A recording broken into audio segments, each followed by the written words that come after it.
Greetings.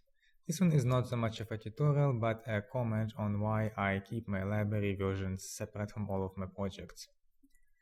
As I mentioned before, my Zen framework is under the lab folder, managed by the virtual machine that has the actual host.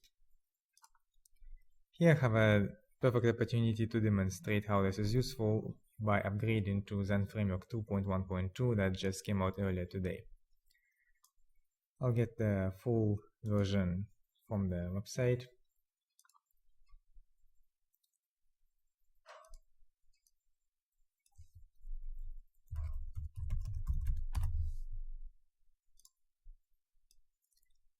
There it is. This is actually directly on my virtual machine, mounted through the network file system.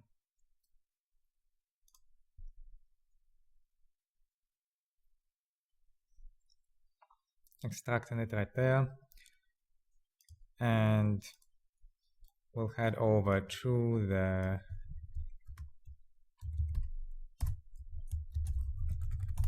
SSH console so I can administer the VM box. Open the virtual host configuration file, and I can now control the version of the framework that I want per project or per virtual host. So this way, if I am not confident enough that the changes in 2.1.2 are going to be backward compatible with project that I was working with, then I can create a whole separate environment to test just that.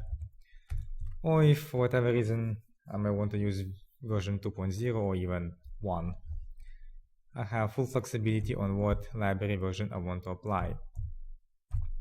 Here I am updating my include path and the ZF2 environmental variable path.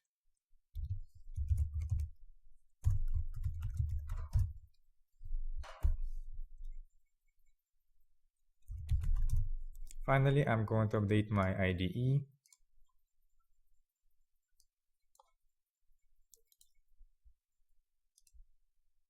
Same principle.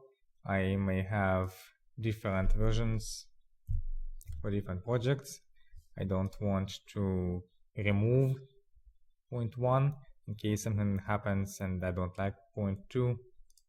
I might have some clients that have special needs to have a specific version.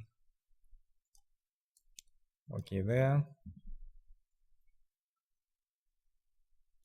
And the only disadvantage here is that over network file system, the file process scanning and indexing takes much longer, but the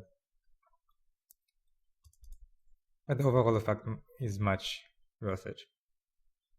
So once that's completed, I have 2.1.2 and 2.11 side by side, and I can pick whichever one I want if there's any issues with either one. Just a little tip on the side.